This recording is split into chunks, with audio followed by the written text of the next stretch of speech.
Zehayom asa Adonai nagila v'nismecha bo. This is a day that God has given us. Let us rejoice and be glad. I found that litany very moving, so allow me a moment. I hope that my own confessional and the confessional prayers of my Jewish sisters and brothers, when we offer them, are as heartfelt and sincere as the confessional that we just witnessed.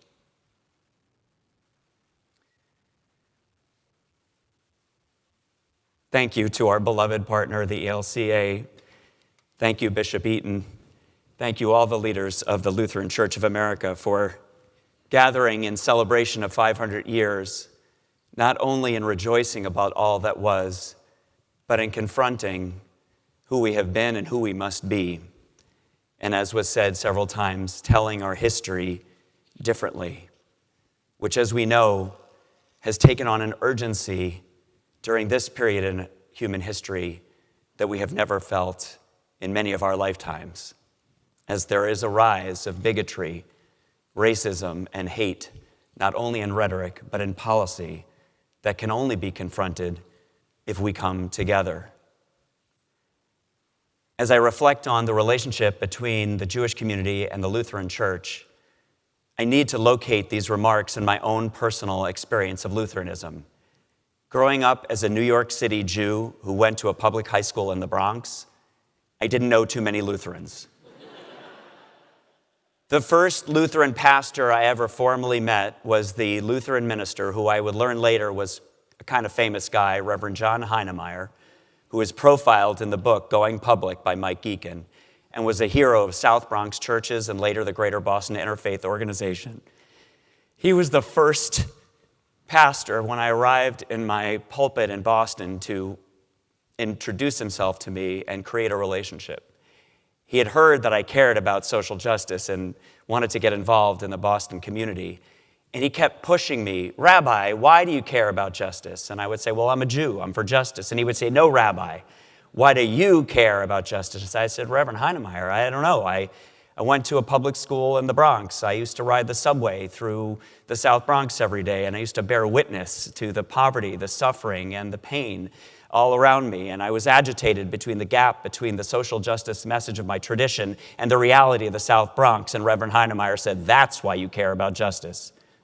And then he challenged me to gain an imagination, and he took me on a field trip with other leaders of the Boston Jewish community to go witness what had happened in the South Bronx, as he, together with other pastors and leaders working as part of South Bronx churches, reclaimed their neighborhood and transformed it into a neighborhood with people living in safe homes and kids playing in the streets and businesses.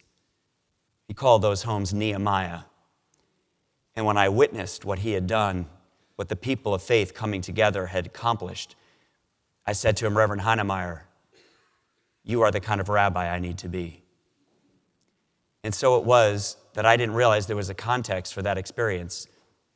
Bishop Mark Hansen, Rabbi David Saperstein, my beloved predecessor as director of the Religious Action Center of Reform Judaism and now an ambassador, were working together to bring all the faith denominations together to do local community organizing so that churches and synagogues and mosques would come together to transform communities, to close the gap between the rich and poor, and to gain social justice for all people.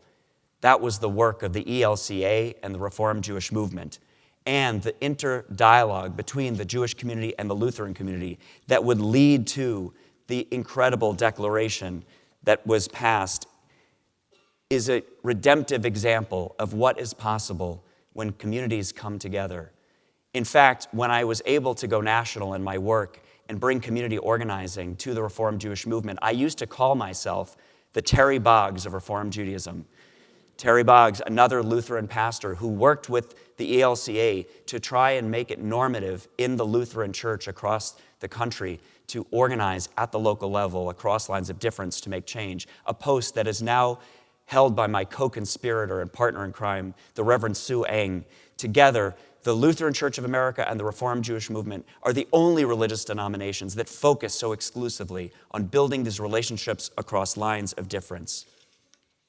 And so it was that in the Declaration in 1994, you were actually able to leverage all of the dialogue, all of the conversation, all of the relationship building across lines of difference to particularly confront the history of our shared traditions.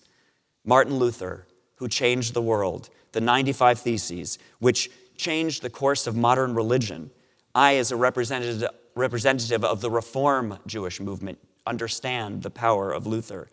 And I don't need to tell you what his impact was on Western Europe and the United States.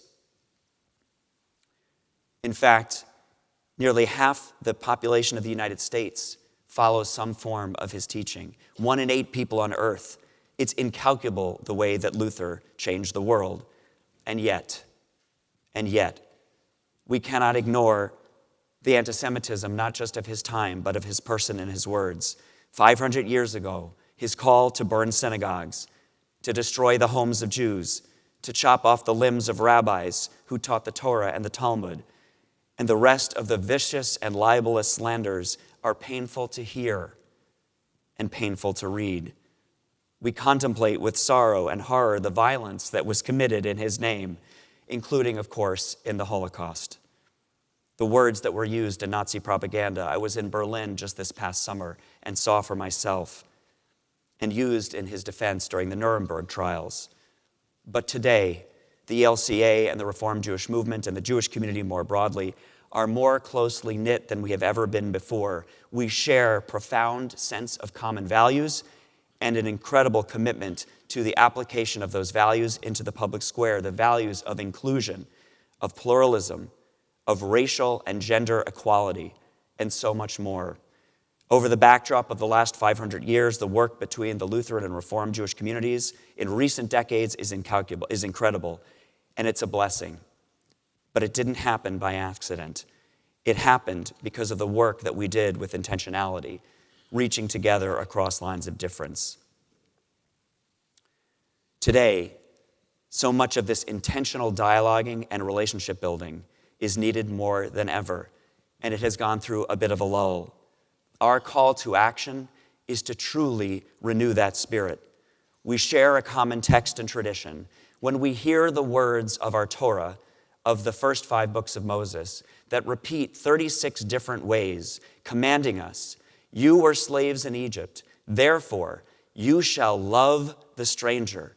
As Bishop Eaton described, not tolerate, not put up with, but to love the stranger. Then we Lutherans and Jews hear that common command and confront the fierce urgency of now, this day, with renewed commitment.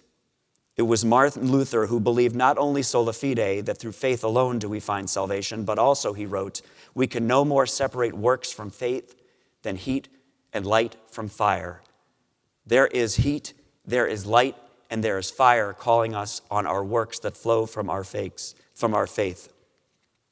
And so we demonstrate that faith in action by working together. Lutheran Immigration and Refugee Service is a leader in the field, and we aspire in the Jewish community to follow your example. Together, we will continue to welcome people to this country. Refugees and immigrants are welcome here.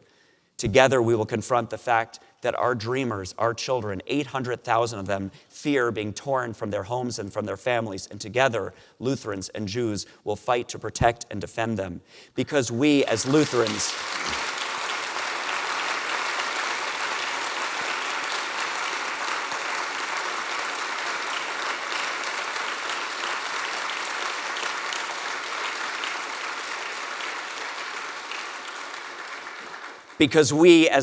and Jews are willing to confront racism, not only in America, not only across the world, but in Judaism and in Lutheranism. Together, we will confront the own structures of systemic racism and the ways in which we have benefited from white privilege, and we will fight to make sure that the plague of mass incarceration and the new Jim Crow and voter suppression is beaten back.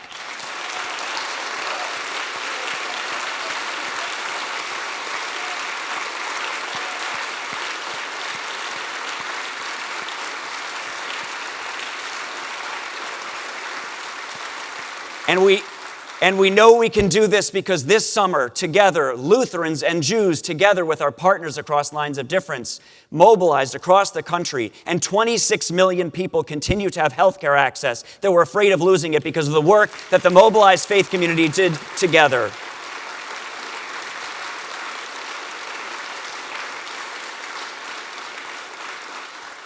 And so as we confront the reality, as Dr. King taught us, that tomorrow is today, and now we confront the fierce urgency of now, the last words of blessing that I will offer are the words of blessing that Jews always say when we're celebrating.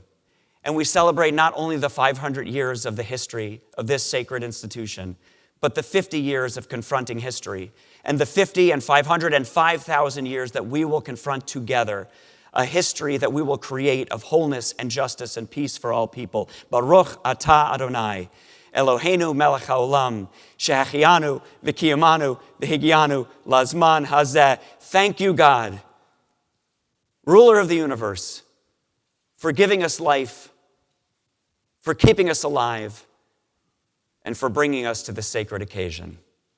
Amen.